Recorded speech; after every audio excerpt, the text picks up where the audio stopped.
This first piece is about social media. I work in social media in my day job, and I thought, what classic stories that are out there, if they were told in modern times, would be different because of social media and would be similar. I decided on one, and I wrote this. This is a very, very short story, and it's even shorter than this intro. It is called The Avatar of Sensation Reveler 986. To Bazilife.com Help Desk. As a 15-year subscriber to your dating site, I am beyond frustrated with your inability to prevent or explain the defacement of my profile picture. Despite frequent password changes, someone continues to alter my youthful good looks, which I worked very hard to maintain, so I appear aged, withered, and horrible. Though I re-upload the original photo, after a few months I'll discover an even more ghastly alteration in its place. Though your site has allowed me to indulge in many sensual delights, I'll take my business elsewhere if this defacement does not stop. Most sincerely yours, Dorian Gray. I'm going to read another sample. This is called In the Shadow of Scythe. This was published in Leading Edge magazine. And the origin of the story was thinking about demagoguery, thinking about movements that start off having really good and just outcomes and how someone can hijack them and take them to their own ends. And I started to think about the environmental movement. And we're trying to do some really good things and a lot of good people saying great things, but what if someone took that movement and hijacked it and used saving the environment to justify anything? Murder, seizing of property, overthrowing governments. And that was the origin of the story, In the Shadow of Scythe. Archie placed the butt of the rifle against his shoulder and pulled the trigger. He was rewarded with the click of a finely tuned weapon. Across the cramped apartment's small kitchen table, the younger man with a weightlifter's body he knew as Timothy looked up, a 9mm bullet in his latex-gloved hand. Sweat shone in the stubble on his shaved head. "It's good." "Yeah," Archie replied, his guts twisting. He told himself he'd just pointed an unloaded sniper rifle at a spot on the wall, but that didn't hold back 3-year-old memories of lining up dying, desperate people in a rifle sight as they stormed the perimeter. Timothy took a swig from his water bottle and resumed snapping rounds into ammunition clips. Between the two men lay the suitcase, custom made to carry the rifle, 2 Heckler & Koch MP5s that Archie had already checked, a dozen clips from the submachine guns, and boxes of 9mm shells. Archie used the bottom edge of his already soaked t-shirt to wipe sweat from his face. He blamed the cramp in his belly on the heat and tang of gun oil hanging in the air, but opening a window and trading hot, close air for the warm, humid air of the evening. Besides, they'd been warned that even 12 floors above the city streets, Daniel Dean heard things. Archie didn't doubt it, but at least this job was done. In another hour, the guns Archie had arranged for Timothy to buy would be out of Archie's hands. As he began to break down the rifle, cleaning each component before fitting it into its slot in the suitcase, the weight of the moment settled on him. This weapon might kill Daniel Dean. But we used to be friends, Archie thought. Timothy looked up. "Say what?" He'd spoken aloud. The pressure to tell what he'd done, to finally come clean built. The haunted look in Timothy's eyes told Archie the younger man had his own demons. Maybe he'd understand. Me and Daniel. 8 years ago, Timothy's cell phone chimed. He pulled the device from his jeans. "Got the address for the transfer," he said, looking at the screen, his bow creased.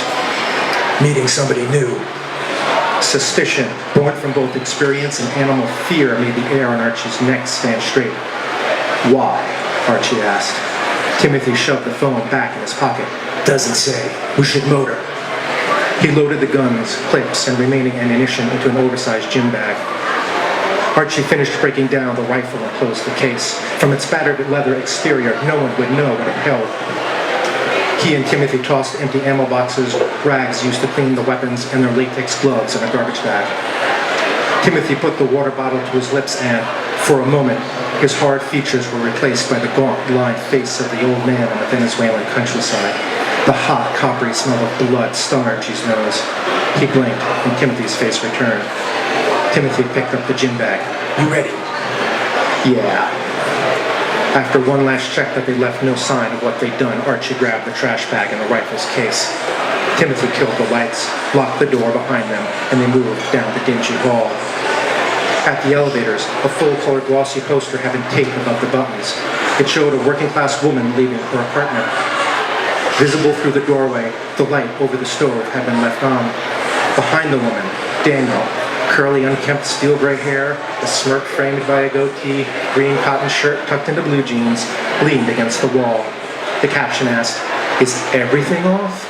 Daniel knows. Do it for Daniel." The symbol for Daniel's One Faith, One World campaign, a green circle circumscribing a numeral 1, made it clear who'd produced the Grossi. Archie squeezed the handle of the suitcase, thinking of its contents. He'd seen that smirk before, face to face. On the ground floor, they went out the back to the alley where Archie tossed the garbage bag into an overflowing dumpster. Reaching the street, they talked about the playoffs, shaking their heads and rolling their eyes to maintain surveillance of their surroundings. They turned a corner to find 4 young men wearing green Daniel's Disciples vests, giving a cabbie a hard time. One of them slammed both fists under the car's trunk in time to a chant of, "No idling! No idling!"